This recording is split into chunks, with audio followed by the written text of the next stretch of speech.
మన ప్రభు అయిన యేసుక్రీస్తు నామములో మీ అందరికీ శుభములు తెలియజేయచ్చు ఉన్నాను. ప్రియ దైవజనమా, షారోన్ మన్నాలో భాగముగా ఈ దినం మరొక వాక్య భాగమును ధ్యానించుకుందాము. 119వ కీర్తన 114వ వచనము. నాకు మరుగుచోటు నా కేడెము నీవే. ప్రియ దైవజనమా, దేవుడు మనకు కేడెమై ఉన్నాడు. ఎటువంటి కేడెము అని మనం చూసినట్లయితే ద్వితీయోపదేశ కాండము 33వ అధ్యాయము 29వ వచనము. ఆయన మనకు సహాయకరమైన కేడెముగా ఉన్నాడు.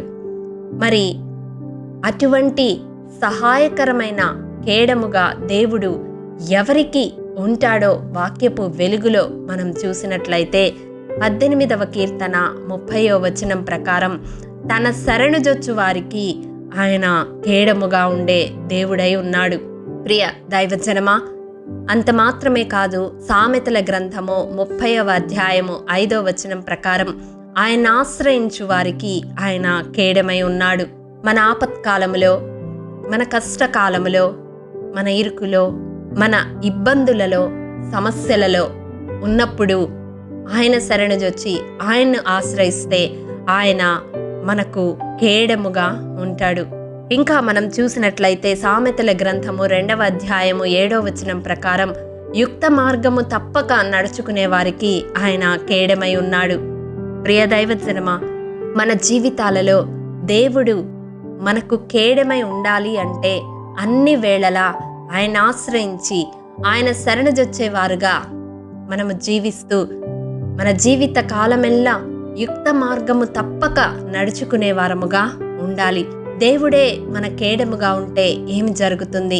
ఆనాడు అబ్రాహాముతో దేవుడు వాగ్దానం చేశాడు, నేను నీకు కేడెము, నీ బహుమానము అత్యధికమగును అని. ఆదికాండం 15వ అధ్యాయం 1వ వచనంలో మనం చూస్తాము. అవును ప్రియ దైవజనమా, మన బహుమానము అత్యధికమవుతుంది. దేవుడు మనకు ఏమైతే ఇవ్వాలని ఆశపడుతూ ఉన్నాడో అది అత్యధికముగా మనకు అనుగ్రహించే దేవుడుగా ఉంటానని వాగ్దానం చేస్తున్నాడు. మరి ఈ దినం నీ కేడెము ఎవరు? నీ దాగు చోటు ఎవరు? నీ మరుగు చోటు ఎవరు? ఎవరిని ఆశ్రయిస్తూ ఉన్నావు? ఎవరిని శరణు వేడుతూ ఉన్నావు? ఈ వాక్యము వింటున్న ప్రియ సహోదరుడా, సహోదరి, దేవుని వద్ద నుండి అత్యధికమైన బహుమానము పొందుకోవాలి అంటే నీవు ఆ దేవాది దేవుణ్ణి కేడెముగా కలిగి ఉండాలి.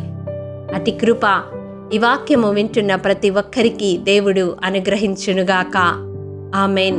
మహాఘనుడా, మహోన్నతుడా, మీ పరిశుద్ధ పాదములకు వందనములు. దేవా, ఆపత్కాలములో నమ్ముకొనదగిన సహాయకుడవు. మా దాగుచోటు నీవే, మా ఆశ్రయదుర్గము నీవే, మా శైలము, మా కోట నీవై ఉన్నావు తండ్రి. అందుని బట్టి మీకు వందనాలు. మా కేడముగా నీ ఉంటానని వాగ్దానం చేసిన దేవా, నీకు వందనాలు. నీవు మా కేడముగా ఉండులాగున మా జీవిత కాలమెల్లా యుక్త మార్గము తప్పక నడుచుకునే కృప మాలో ప్రతి ఒక్కరికి దయచేయండి. అన్ని వేళలా నిన్ను ఆశ్రయించి నీ శరణుజొచ్చే వారముగా ఉండడానికి సహాయము దయచేయండి తండ్రి. నీ శరణుజొచ్చు వారు ఎన్నడూ సిగ్గుపడరని నీ వాక్యము సెలవిస్తూ ఉంది. అటు కృప మాలో ప్రతి ఒక్కరికి దయచేయండి. నీ ద్వారా మేము అత్యధిక బహుమానము పొందుకొని నూతన సంవత్సరములో ప్రవేశించడానికి మా ప్రాణాత్మ దేహాలను ఆయత్తపరచమని యేసు అతి పరిశుద్ధ నామం పేరట అడిగి పొందుకొని నాము తండ్రి. ఆమేన్.